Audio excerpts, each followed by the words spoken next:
Prepare to be wild. Hello and welcome back, everybody, to the next part in our wild set review for United in Stormwind. We have just wrapped up Demon Hunter. We are now on Druid. So Electric Sheep City will be presenting the Druid cards. So I will just pass the mic over to you and stop talking. Yeah, and so we are starting in with the Druid with the first common spell, which is Sow the Soil. Sow the Soil is a 1 mana nature spell with choose one. Give your minions +1 attack, or summon a 2/2 Treant. And not gonna lie, the Treants from this set, this is the only Treant generator, but the Treants from this set are kind of adorable, not gonna lie. They look so nice, yeah. Aside from that, Sow the Soil is kind of a worse mark, the one that gives all of your minions +1/+1. I'm a huge fan of aggro Druid, and the giving all of your minions +1 attack, a mini roar. But I think even with cutting the Gibberlings, that Sow the Soil just probably still doesn't make the cut. But I may end up being wrong on that one as well. If we end up getting Gibberling back, I think Sow the Soil actually gets more powerful because we want to be running more spells. Whereas right now, since we're cutting Gibberling, we want to be running more minions to leverage the Embiggen that we're playing in that already. So aside from that, there are also the other token variants with like Whispering Woods and stuff like that. And I just think that we have way too many buffs and board buffs in Wild to kind of include Sow the Soil, however adorable the Treant from this set is. Nate, what do you think about Sow the Soil? Yeah, I think you probably said it best. I think you're sort of the aggro Druid expert of us over here. When I looked at this, I felt like it could relatively easily slot into some kind of token Druid deck, but it's more of like the spell version, right? And I compared it to Power of the Wild, which gives everything +1/+1 or summons a 3/2. And this is just like a worse Power of the Wild because it only gives attack, not health. But if we're doing like a spell heavy version, like the Gibberling is kind of the key to that. And so, like you said, when rotation happens, if it gets unnerfed for Wild, then it makes this card better. I still don't think it's bad. I like the choose one of like, okay, +1 or summon a 2/2. So, I don't think it's bad. I just don't think it's great. Hydra, what do you think? So when I first looked at it, I mostly compared it to Mark of the Lotus because it's the same mana cost, and it does less than that. Attack-wise, yes, you can get your burst, but it doesn't give you the health. It does have the flexibility if you're just trying to get on board to drop a 2/2, which a 1 mana 2/2 is still pretty decent, but I think in a token style Druid, you can be doing a lot better at that point. So while I think it's a pretty good card and could maybe go in some sort of a budget version if you unpack this, I don't think it would make the final cut in a token style Druid in Wild. Do you ever see it in like a Treant Druid? I've played around with a lot of different Treant builds, and particularly right before, last expansion or expansion before, or rotation rather, in Standard. I really wish that we had more Treant support, but really the most Treant support we have now is kind of like Goru the Maitri, which is fine, but it's not. We're not getting to that point in Wild right now. So if we see further Treant support later, then I can definitely see Sow the Soil being included. But as it is right now, yeah, unfortunately, I don't see a kind of just general Treant Druid happening. All right, well, let's talk scores then. Yeah, so as for the score, for me, and the way things currently are with Gibberling down and whatnot, for me, unfortunately, despite its versatility, Sow the Soil is a 1. What do you think, Nate? I gave it a 2. Hydra, what do you think? I give it a 2 for the fact that somebody could play this in a budget token druid or spell druid sort of thing where you're just running tokens and you open this, and I think you could totally run it. So I'm going to give it a 2. You would probably sub it out later on. Absolutely. So that brings us to Wicker Claw. Wicker Claw is a 2-mana 1/4 beast that reads, after your hero gains attack, this minion gains +2 attack. So whenever I initially looked at this, I was kind of like, well, it's pretty easy to gain attack. You know, there are lots of things like Gong Druid that definitely leverage that gaining attack.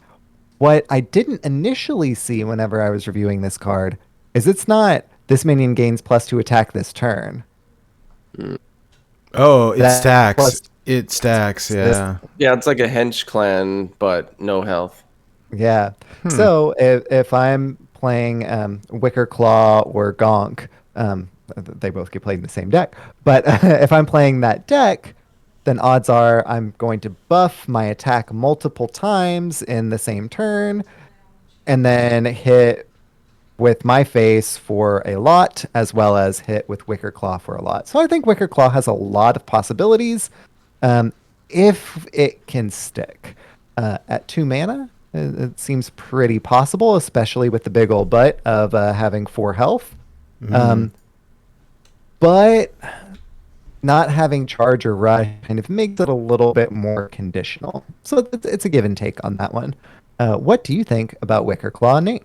Yeah, I agree. I mean, the stats are good for the cost. So 2 mana 1/4. I didn't realize that it stacked at first either, and so it's relatively easy to, like, even if you hero power it, you know, the next turn or the same turn, it becomes a 2 mana 3/4. And so there's potential. I mean, it needed like rush or something to make it really better, and like, you know, like you said, this fits into this like old dead archetype of Gonk Druid. For those people who are watching or listening who are not familiar with what we're talking about, this is Gonk. Gonk the Raptor is a legendary Druid minion back from Rostakon's Rumble. It's a 7 mana 4/9 beast that says after your hero attacks and kills a minion, it can attack again.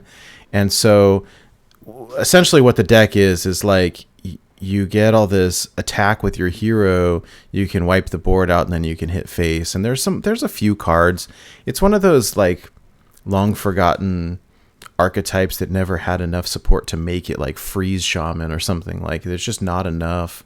And so, okay, you know, we see a couple extra cards this set, and so maybe that comes back, but like the power level of something like Celestial Alignment is so high that how does this compete?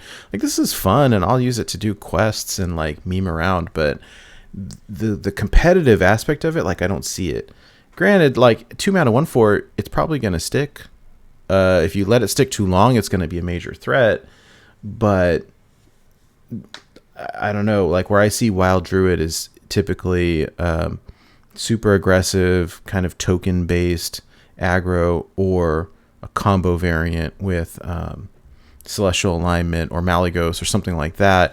And I think if we're talking, you know, rotation, what happens when like Kel'Thas comes back? Does that get unnerfed? I don't know.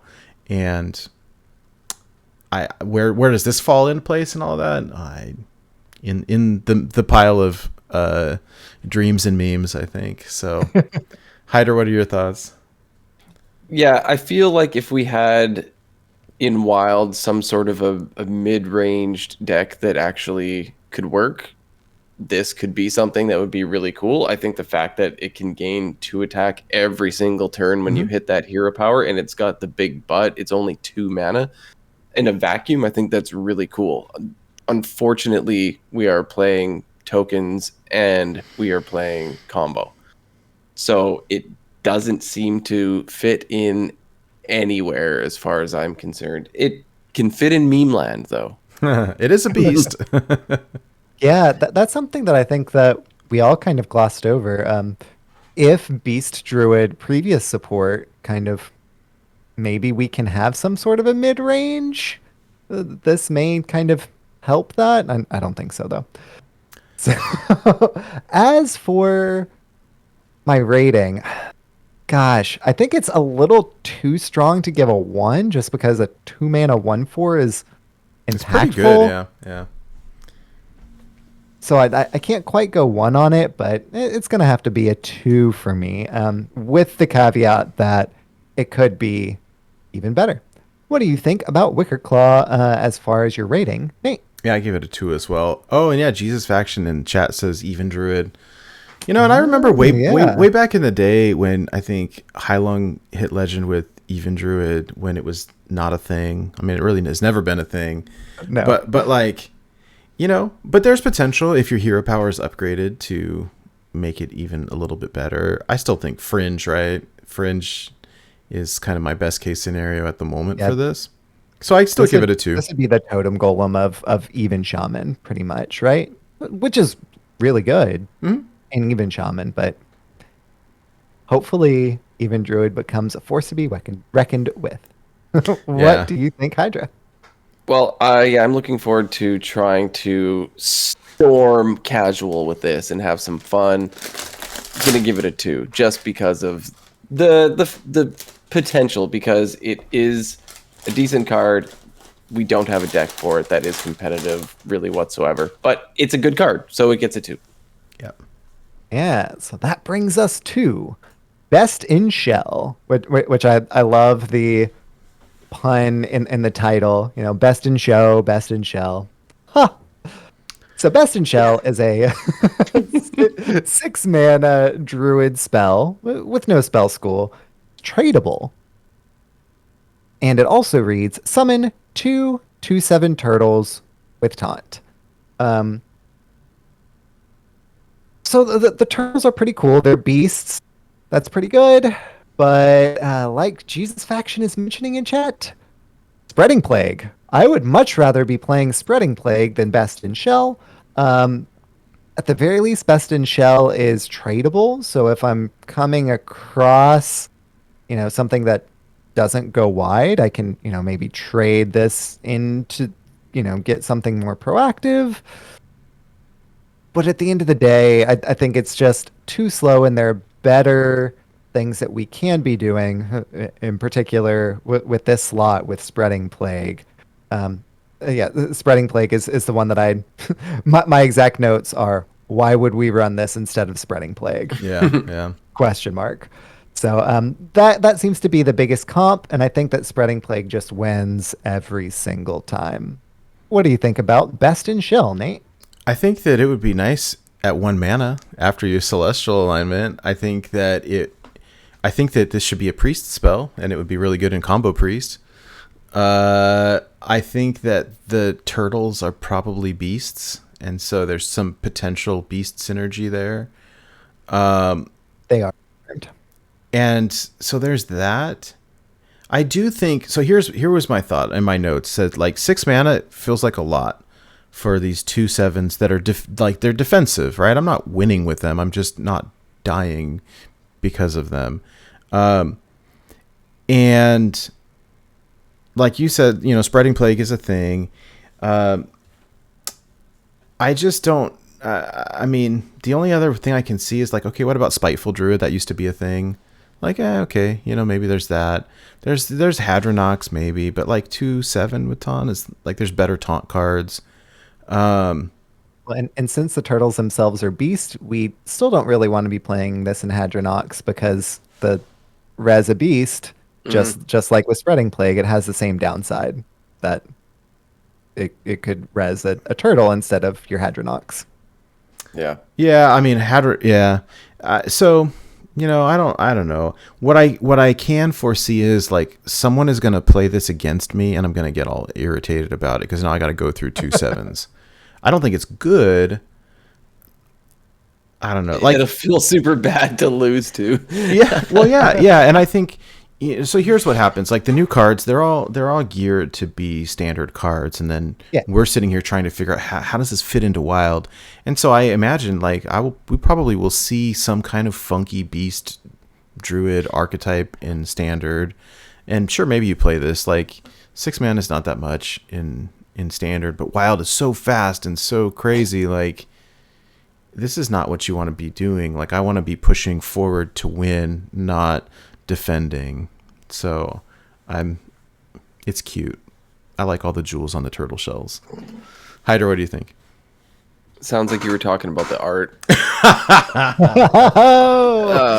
Yeah, I mean, let's remember Spreading Plague was initially released at 5 mana, was it not? And you want me to pay 6 mana for this? Sorry, it's a no-go for me. Maybe if they had given it Spreading Plague original cost and like at least see if it's a little overpowered, I would consider it. Even then, maybe not. So it'd be okay at 5. I mean, yeah. Even then, I'd probably struggle trying to figure out where I wanted to play it. Yeah, I just think that we have a better option. The fact that it's not conditional about your opponent having a board is kind of cool. But if you're playing defensively, your opponent probably is building their board every single turn, and this is what you're doing. So, yeah. It's a bit of a no-go for me.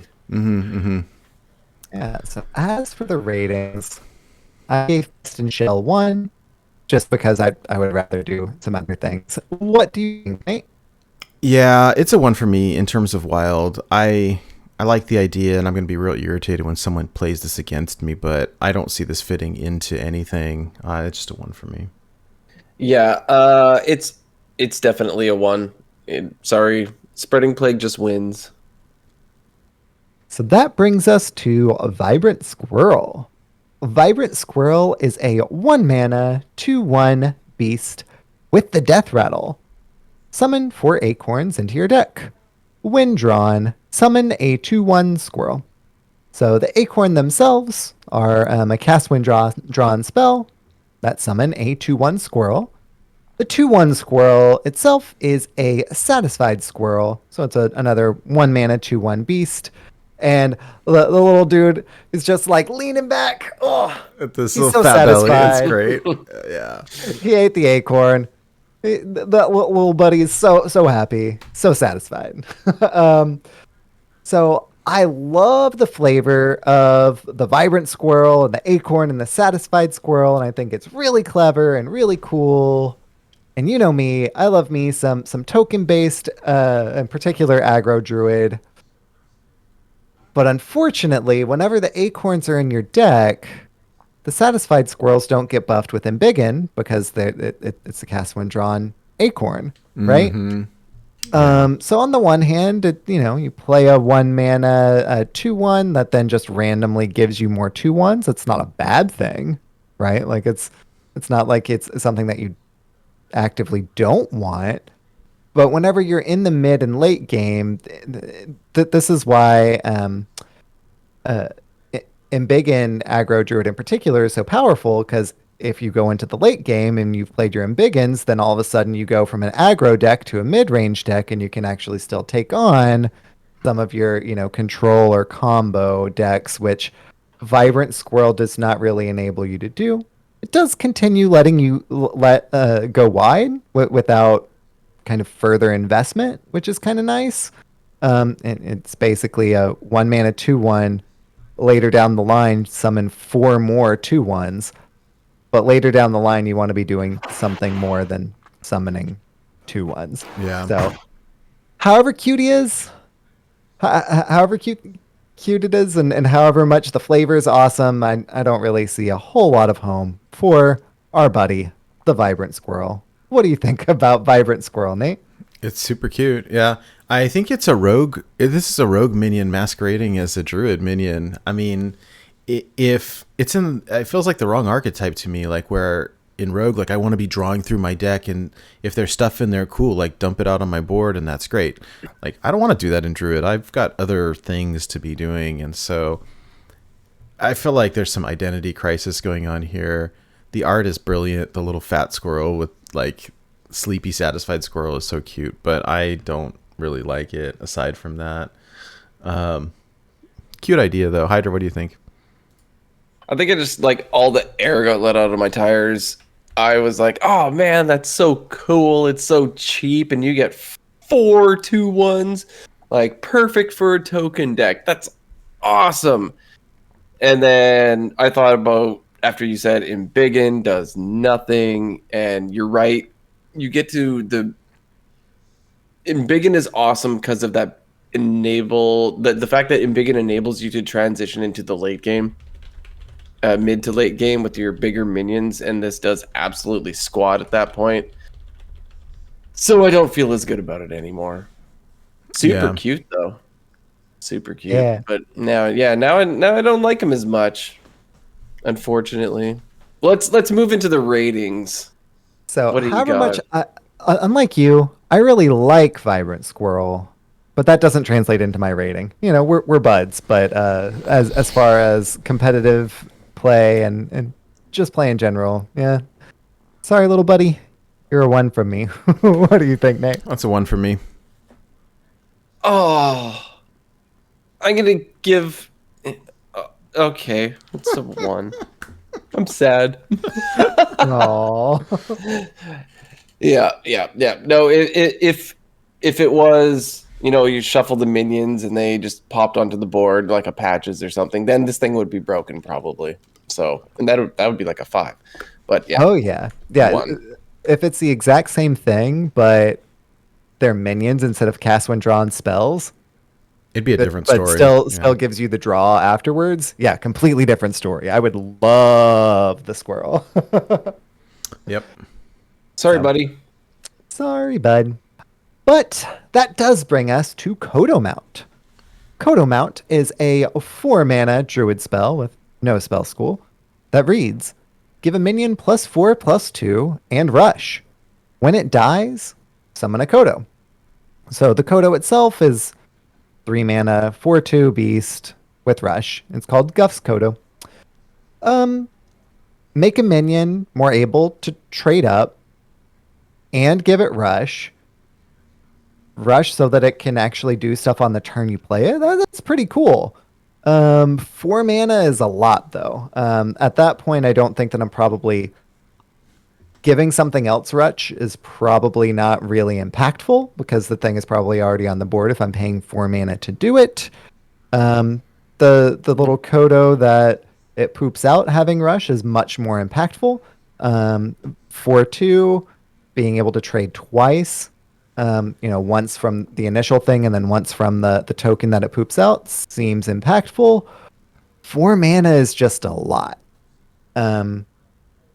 Especially for something that doesn't necessarily have a huge home on top of that. If the beast mid-range druid that we were kind of speculating about earlier becomes a thing at all, then yeah, I think you probably jam Kodo Mount into it. I think that would help with the mid-range ability and the trading up and being able to drop more things. But as it is, without that kind of support, I'm unfortunately less enamored with it. Though Brookworm's reveal for this card was amazing. So what do you think about Kodo Mount, Nate? It was amazing, and she was wearing our shirt too. Yeah. Yeah, she was. I really like the idea of the mounts in general. I think that they're really cool. I think for this, right, we're 4 mana. The cost seems okay to me because we're talking about 8 attack worth, or I guess 8 is the number of the attack that you get from this card split into 2. It has an immediate impact because of the rush. And so, somebody plays something with 8 health, a mountain giant or something like that. I can drop this and kill it for 4 mana. But my big problem with it is that it's a defensive card, and that's not really what I want to be doing. Like, I want to be winning, not defending. And I mean, maybe that's my personal play style. I'm either play some aggro or play some control or something, but not control in terms of druid. Like, okay, if this was a priest card maybe, or a warlock card maybe, but I struggle with it. I mean, the card seems good to me, and so maybe in standard or something like that, but I struggle to find a home for it in wild. That's my big issue with it. I mean, geez, even like okay, here's where I see this seeing play is like standard token druid. Like, cool, throw this on something, it makes it big, and if I need to trade into something, like I can do that. Or if you play this with the like, what is it called, tree enforcements or whatever, like, okay, we're making some big things, but in wild, like, I just don't, this is not what I want to be doing. I don't see a place for it. And like the wild decks that do well are like aggro druid or Malygos or Togwaggle, and like where this doesn't go in there. And like even if I want to kind of meme around and play Spiteful, 4 mana is too low for that. Mm-hmm. So I just don't see it. Like the flavor is awesome, the mounts are cool, but I feel like this is kind of like, it really struggles to find a home. What do you think, Hydra? So if we had that mid-range deck that I was talking about earlier, this is a card that I would put in there because I think it would do well, sort of like a Dire Frenzy sort of thing. But we don't have that deck. And like, I rather, like, if I am playing a token spell druid or something, I'll wait till next turn and I'll play an Arbor Up or something like that. Like, I'm not gonna just waste my 4 mana buffing one minion when I could be, playing Soul of the Forest to, give Death Rattle to whatever I have on the board or something like that. Like, I don't feel like this is something I'm going to run in any deck we currently have. Unfortunately, I think it's super cool though. I think that the 4 mana basically deal 8 by trading is really neat. Like that's definitely efficient, but it doesn't go in a deck that we have right now. Yeah. Unfortunate but true. In my notes, I had given this a 2 just because the, basically Blessing of Kings with added upside is so strong, but I think particularly for Wild, however much 8 damage is kind of a break point, you already need to have something on board or pay more mana to get something else on board to kind of leverage. I'm sorry, Kodo Mount. For our Wild review, I'm giving you a 1. What do you think, Nate? Yeah, I gave it a 2. I mean, I think it's strong. I just, my big struggle is where to put it. So that's a 2 for me. Hydra, what do you think? I'm going to give it a 2 as well, just because I think that it is a good card, but we don't have a place for it. It could be fringe playable in some sort of random mid-range deck or Reno deck or something like that, but Trino Druid. Yeah, you never know. But so it's a 2 based on power level, because you do get a big bang for your buck, but yeah, no home. So it's a 2. Yeah, fine. I'll go back to my original 2 that I had on my... So that brings us to Park Panther. Park Panther is a 4 mana 4/4 beast with Rush. And whenever Park Panther attacks, it gives your hero +3 attack this turn. So this is helping your Gonk or Wicker Claw Druid. This is helping your Questline Druid. This is helping your mid-range Beast Druid. It's got Rush. But do we have any sort of a mid-range Beast Druid? Particularly in Wild. I was going to say, we're about to in Standard. We're about to in Standard. They've done it, Beast Druid. Yeah, I'm going to have a ton of fun playing Park Panther and Vibrant Squirrel and Kodo Mount and Standard. Ton of fun with that. Yeah. As for Wild, though, like, it's a strong mid-range card that I don't think that we're going to have time to play in Wild. What do you think about Park Panther, Nate? Yeah, I wish, like, I love mid-range decks. I wish that they were viable, but sadly they kind of aren't. And so that's where I struggle with this. Like, I looked at this initially, I was like 4/4 for 4 with Rush. That's, it seems pretty okay. And not only is this like you get the +3 attack, as well. And so, okay, that seems good. Like, it seems like a good card. And again, I struggle with the idea of like, well, there's just no home for it. And you can't like Wild Beast Druid. Wild Beast Druid is not good. And mid range is not really very viable in Wild in general. And so this card in a vacuum is like, well, this is pretty great. You know, I got Rush, I got 3 attacks, so it's like 7 attack for 4, like that I can do same turn. Like, yeah, that's cool. But no home. That's the big problem for me. So yeah, I agree. You know, we'll play some beast Druid in standard. With the new core set, they dropped some beast synergy in there.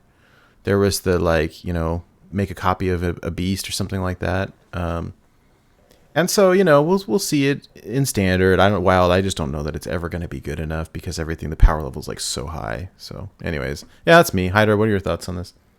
Basically, back to the whole mid-range Druid thing. Mid-range in Wild basically isn't a thing. It almost can't exist because either you have to be hyper aggressive to, you know, get through your control deck or kill the combo deck before it can combo off, or, you know, you be one of those combo or control. We don't have a lot of these mid-range decks, and this card has like a lot to it. It's 4 mana 4/4 rush, get that 3 attack, you do 7. That is not a 4 mana 4/4 do nothing. Like, we are doing actively a lot of things. Like, it's got the beast tag. Like, it's actively a good card. The deck doesn't exist. Yeah, that's rip. I mean, right? Like, it's not a bad card. It's actually a good card. There just isn't a deck.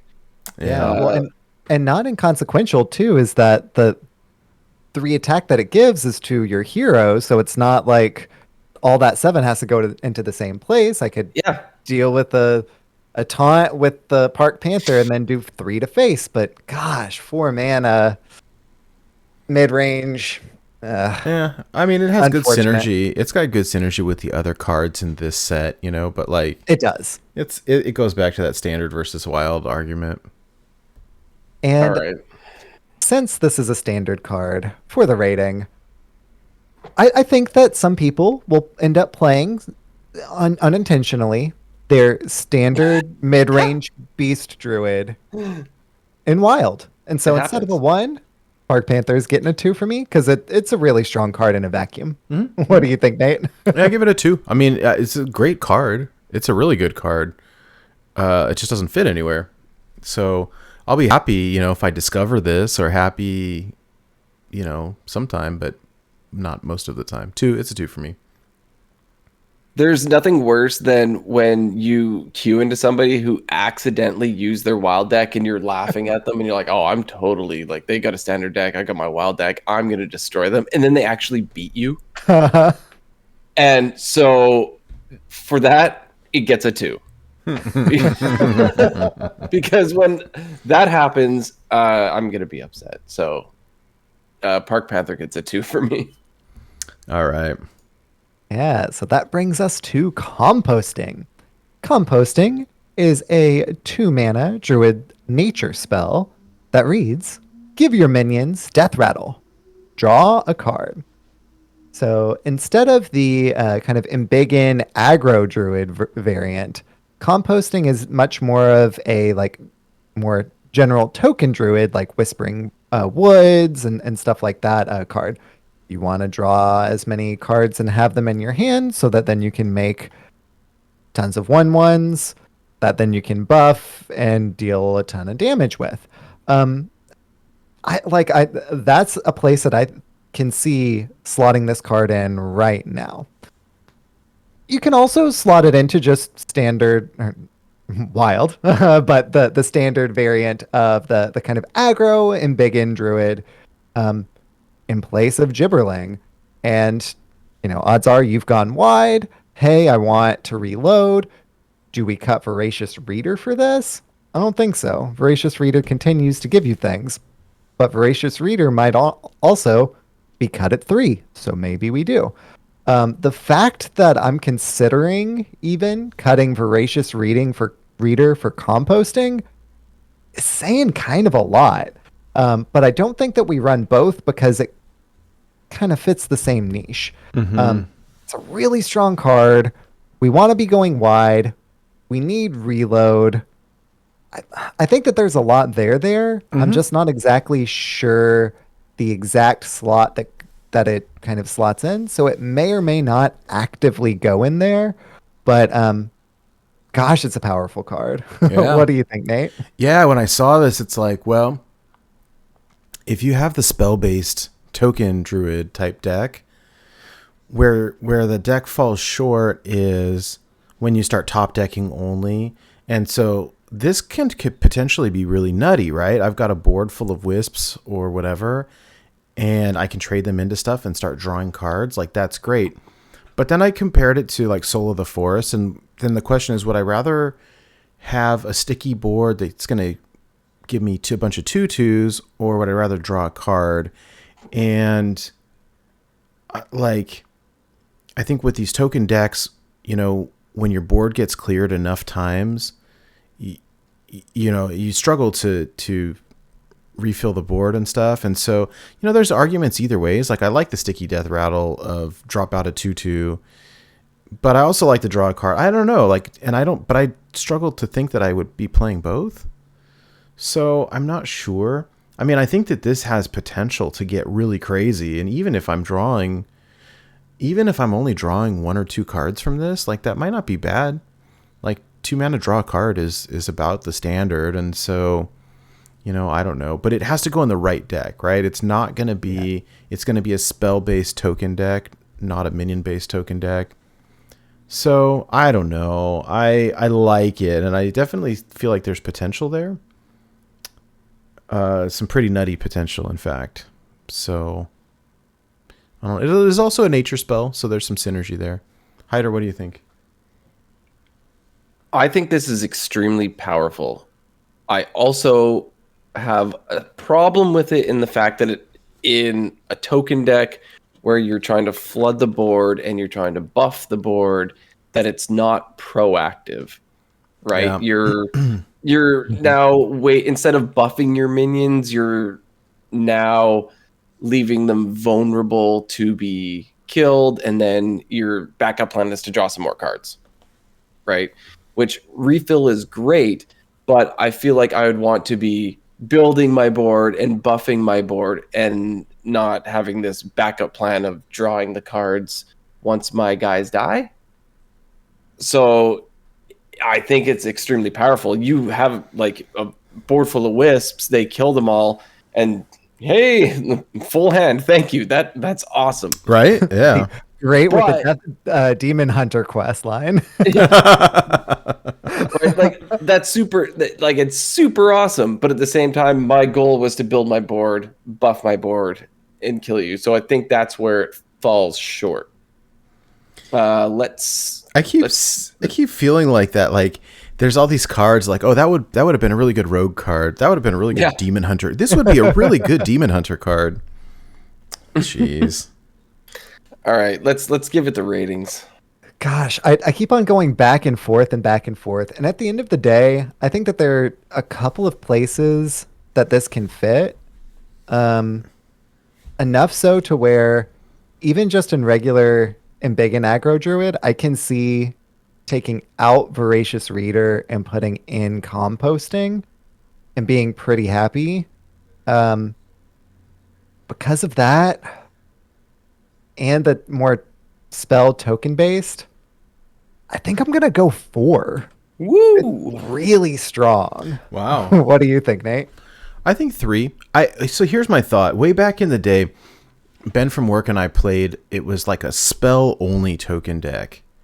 And there's some good synergies there where it's like, I don't remember the cost. It was a 2 mana draw 3, discard any minions, keep all your spells or something like that.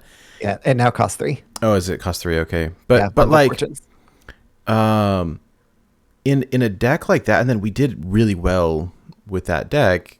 No, it was very off meta, and nobody really saw it coming. But there was just so much refill, and so in a deck like that, it's really strong, really strong. It still feels kind of fringe to me, but the effect is so powerful. I think a 3 for me. Like, it feels solid. Mm-hmm. I like it though. Definitely see the power potential there. Yeah, another positive that I see for this card is the awkward position you put your opponent in, where like you can have a board full of tokens and they're like, "Oh, I need to clear those," but like they've got no cards in their hand and they're just gonna refill. So like they're like, what do I do? Either they're gonna buff their minions, do I go face? Do I try to, kill them? You make your opponent have a decision. I think that's really cool. Mm-hmm. That's a good point. And I do think that we will be seeing this card. I don't think it's going to necessarily just jump right into the meta token druid that we see. I think it will be a variant, which slots it into a 3 for me. Okay. Cool. All right. That brings us to Oracle of Elune. Oracle of Elune is a 3-mana 2/4 that reads, after you play a minion that costs 2 or less, summon a copy of it. So if this said after you summon instead of after you play, I would love this card. Even at 2 mana, I would maybe play this with Gibberling, right? Like, probably not, but like maybe, right? So despite its cost, if it said summon, I think that I would really, really, really like Oracle of Elune. As it is, I think it's too highly costed to be able to just slide in while you're continuing to play cards and do stuff like that. I'd rather it be like a 1-mana 1/1 with this effect. Boom, let's go. Even as a 2/4, it's especially 3 mana, it's going to die really quick. So the upfront cost is the kind of bigger consideration there. So it's too highly costed for playing aggro and too understated for control, or even mid range, right? Especially at mid range, the minion that you play has to cost 2 or less to get a copy. Oracle of Elune is like almost there. Almost there. Yeah. It's a powerful effect, but it just too highly costed and then is a little bit too restrictive and you can't weave it in quite as well. So that's where I'm at with Oracle of Elune. What do you think, Nate? I was wondering if this card in particular, like, it feels very powerful. I wonder if it makes you build around your token deck differently. Like, I know Gibberling's kind of dead or whatever, but like, what if, okay, this should be a Warlock card, right? If I put this in Cute Lock or something where, or even, these are neutral cards. If I'm jamming a bunch of 0-cost cards and then I can buff them, like if I'm playing my Snow Flipper Penguins and my, what else? The little Murloc Tiny Fins and stuff like that. Like, yeah, okay, like I could, luck. Basically, yeah. I mean, I could flood the board with this, but it would be a build around. Like, okay, do we want to re-engineer a little minion-based aggro token type druid? Maybe. I see the power potential for sure, especially with Embiggen, right? If I've got a bunch of 0-cost stuff and I play some Embiggen and then I play this and play my 0-cost, and it's making copies of like, there's some nutty potential. Not really my deck of choice, but it could be pretty good. I don't know. I'm not a real strong Druid player, but I like, if my opponent drops this, I'm gonna kill it right away for sure. So, those are my thoughts. What do you think, Hydra? Yeah, I feel like it's one of those minions that basically says taunt, even though it doesn't say taunt. Oh yeah, because you have to kill it, and on turn 3, dropping a 2/4, there's probably a decent chance your opponent's going to kill it. So like if you're tempoing this out, it's most likely going to die. It has a decent butt. So it almost makes me feel like I would want to combo off with it right away, right? So now I'm waiting. I'm holding back my cards when I could have just been proactive and, dumping out my hand and going face right away. Mm-hmm. So I feel like it's sort of counterintuitive to what you want to be doing. Puke out your hand, or let's hold back until we can have a cool turn, right? It's like holding onto your cannon for way too many turns in Pirate Warrior. Right? So I didn't even think about celestial alignment. Everything costs 1. Can you imagine? Like there's some okay, does this go into our new celestial alignment Malygos type druid? And like, cool, I play this and then I get 2 copies of Malygos, and then I play a faceless and get 2 copies of that. Like I don't know. Maybe. Yeah, and until chat mentioned that, I hadn't even really thought about that. I didn't either. Yeah, there's that. But yeah, it totally would work with, Oracle, Malygos. All of a sudden you have 2 Malagis, and then you can just continue to duplicate those. There's a little bit more potential for combo stuff there in particular than I was thinking. Yeah. All right. Well, what do you score it? I originally had 2. And with the possibility of duplicating the outs for a combo like Malygos, I don't know. I still think that I probably give it a 2 because we already have Germination. We already have other ways to duplicate Malygos and stuff like that. So this is, with that, it sounds like it's much more of a combo card in conjunction with Celestial Alignment.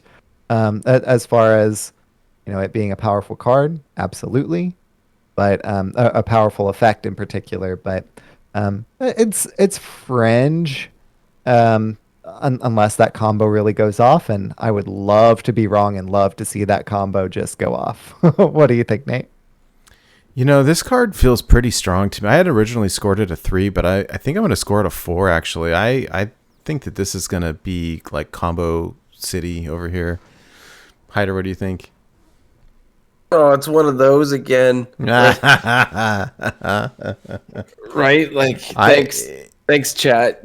Well, honestly, like opening our eyes a bit, because I totally looked at this as some sort of a mid-rangey aggro sort of card, but now it's looking more like a Molten Reflection sort of card. So with that, I'm going to still say it's fringe because you don't too often get smoked by something random like this. But when you do, it's going to feel real bad. So I'm going to go with a 2, and I might regret that. But I'm going to give it a 2 just because I don't think you're going to run into this every day. Yeah. All right. Yeah, so that brings us to Lost in the Park, which is Druid's questline. So it starts out, the first kind of stop in the park is gain 4 attack with your hero. With the reward, gain 5 armor. So then the next stop in the park is defending the squirrels. Yay! So that right? So for that part of the quest line, you have to gain 5 attack with your hero. It doesn't say in one turn, does it? So no, that one will be cumulative. Correct. Well, it makes it a little which is better. A very big difference. Oh yeah. So the reward for that is to gain 5 armor and draw a card.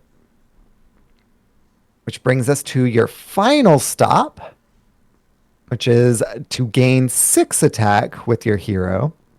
And the reward is Guff the Tough. So Guff the Tough is a 5 mana, instead of a 7/7, Guff is an 8/8. So 5 mana, 8/8 beast with taunt and battle cry. Give your hero +8 attack this turn and gain 8 armor. So, of course, worth noting is that at each step in the quest line, it's cumulative. So, hey, I gained 4 armor over the course of whatever. Then the next one, it does reset back down to 0. And then you have to gain 5 more armor, but it doesn't have to all be in the same turn, like with Demon Hunter in particular. So Gonk Druid possibilities, in particular, like we were talking about there. I think it's notable that Guff itself is, of course, a beast, but also has taunt, and that it is of course, a battle cry. So if you run any sort of bounce effects, then you can kind of go off even further. That said, the gaining attack is just kind of inevitable even with your hero power. So it's much more of a doable quest line than for example, the Demon Hunter one. But the reward is so finite, if that makes sense. Like with Demon Hunter, it's like, okay, for the rest of your game, for most of the quest lines, it's for the rest of your game, this happens. With Guff, it happens once. So it's relevant that Guff himself has a little bit more attack and health at 8/8 rather than 7/7, and is a beast and has taunt. So while it's not a persistent effect for the rest of the game, you do have a little bit more of an impactful minion on board, but it'll take you a while to get there. And then once you're there, it happens once, and then it's like, okay, you deal with this thing, and then you continue to deal with my face. I really, really, really want to like it because I did a pre-order or cracked my packs open already, and I got this one in gold, which is pretty kicking rad. But I don't really see like there's not a whole lot of finishing potential there. Chat mentions Guff into Floop, which is really cool and awesome. And then you have 16, which is cool and awesome, but then it gets dealt with, and then you still end up dying. And there are maybe some possibilities with stuff like Gonk and things like that I'm not really seeing the outs for. And I think that it's a really powerful effect. It's just it takes so long to eventually get there. Not quite as long as like Demon Hunter, because gaining 4 attack with your hero is pretty doable. There are cheap ways to buff your attack, but it's not quite as impactful as a lot of the other kinds of quest lines. I'm probably going to play this deck in Standard, but I don't think I'm going to play it here. What do you think, Nate? All I have to say is Guff the tough and Gonk the strong. And I think I mean, it feels like a lot of meme potential for me. And like, will it be fun? Yes. Will I play it in casual? Yes. Will I do my daily quests with it? Yes. Am I going to hit legend with it? Nah. Sorry. I just don't see it. Hydra, what do you think? I wrote one word, and that was slow. Like, it's just like we're either flooding the board or we're stalling out and we're comboing off with Druid. This doesn't have a place. It's super cool. It's just really, really slow. You got to jump through hoops, and it's kind of like, what's the little like a party whistle like that's it. Like some confetti comes out, and you're like, yay! Now I lose. Yeah, it'll be fun to dust off Gonk and do some like attack Druid shenanigans, but it's nice that it is only a 5 cost quote unquote finisher, so you can do other things on that turn, because they had to make it 5 cost because it wasn't good enough. They need you to do other things on that turn. Hey, I mean, like chat says, Bran. You know, hey, you get 16 attack. Like, hey, okay, all right. There's that. Yeah, but if you can get any sort of a discount, then Bran, Guff, Floop, then you have 32 attack. That'd be rad. Hey, But okay. that costs what? 3 for Bran, 4 for Floop, 5 for Guff. you really have to, So we need some Emperor Thorson going on, or some or Innervates, or some celestial. Yeah, but it just, Oh yeah, or Bloom.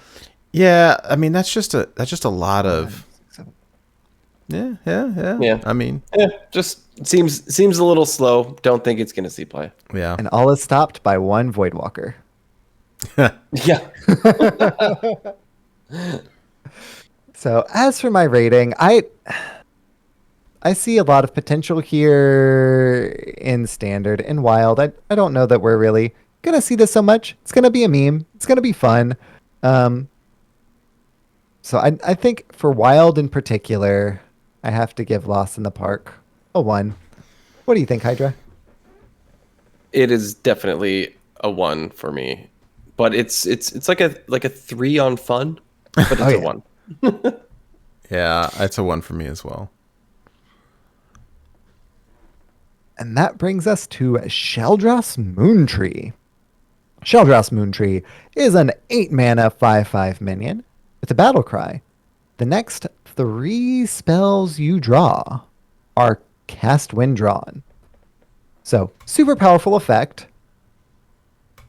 You know, if you do this, and then your next draw is the Survival of the Fittest, which then cast withdrawn gets you another Survival of the Fittest, which then cast withdrawn when drawn gives you, I don't know, like Just wait until you until you draw 2 UIs and mill yourself. Yeah, especially since the target would be random. You definitely can't run UI in that deck. Though you could run like Overflow. So the combo potential I see with that is, like you've got Clowns, you've got Overflow, you've got Polkelt. Obviously, you have to have Polkelt. And then if you draw your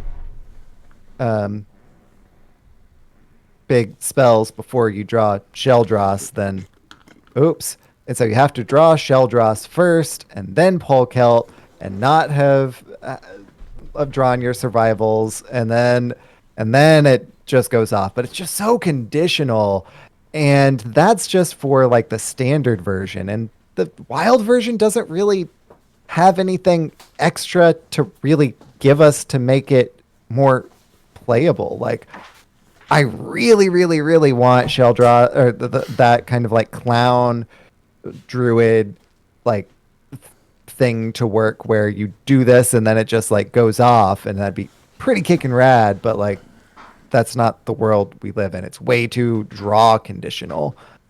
So powerful effect, but it's a 5/5. What do you think, Nate? It should have been a mage card. It would have been like, we could do some shenanigans, some build arounds with the cards that change your hero power, or or LPG, or Yogg-Box or something like that. But in Druid, like, the random factor is what kills it for me. Okay, so the next 3 spells, what happens when it's like bloom and Wrath. like, it's like, I don't want that. I just don't. Plus, there's no immediate effect. Like, if it said, okay, battle cry, the next 3 spells you draw are cast when drawn, draw a card. Like, okay, at least there's a chance that I'm going to trigger this chain reaction. Yeah. But like, this has got to stick. And then I got to draw on top of it. Like, so it's a battle cry, so it doesn't have to stick. Yeah, it can Which is die. nice. oh, you're right. So it doesn't matter. This dies and it's still okay. So it's a persistent effect. All right, but still, I don't know. I just think the random factor, like, you really have, like you said, you'd have to pull Celt, or like it's a build around, because you don't want random spells triggering, especially if it's like something that is targetable. Like, okay, what happens when it's like a nourish? Then what? Oh, is it going to ramp or is it going to draw the cards? I don't know. What happens? What happens when it's a swipe? You know, is it going to hit this? Is it going to hit face or is it going to hit a enemy minion, or what's it going to hit? Or same with the UI, like the random factor. Like, it just kills itself. No, what happens when it plays a UI and it kills itself? Yeah, like, man, or it hits you in the face, like, yeah. That's a big no-go for me. So, Hydra, what do you think? Yeah, for me, it's way too random. It's way too draw dependent. Maybe you whiffed in your mulligan and all of your early game removal is left in your deck, and that's just what it ends up playing. It's 8 mana, so like if you're going against an aggressive deck, you're maybe dead by now. It doesn't seem reliable. It just seems way too random. So I think it's fun. There will be some amazing like Trollden videos, and I think Clark Hellscream will do some amazing things with this. But it's such a unique build around that, like, you know, and the setup is going to require a lot of precision, which is tricky to orchestrate. I just don't see it. It just seems too difficult for me. And you have to draw this first. And so when you end up just getting your big spells at the beginning, then this card is going to sit in your hand. It's useless. Yeah, if the payoffs that we wanted happened after this, like if the payoffs that we wanted weren't 10 mana or 9 mana or 8 mana, but were 7 and below, then cool. Like I can drop Pole Kilt on 7 and then play, you know, I guaranteed draw this and play it on 8, and then things start happening with my very next draw, but way too draw dependent since what we want costs more than what this costs. yeah 100%. So for all of those reasons, Sheldras Moontree for me is a 1 for wild and probably standard too, truthfully. What about you, Nate? Yeah, it's a 1 for me. That's a big 1 from me. Rip. All right, you guys. Well, that wraps it up for Druid for us. So we will call this mini episode a wrap and be back momentarily with Hunter. And for those of you watching live, these will be separated into separate clips, both for YouTube and for podcast purposes. So we will see you all in just a moment.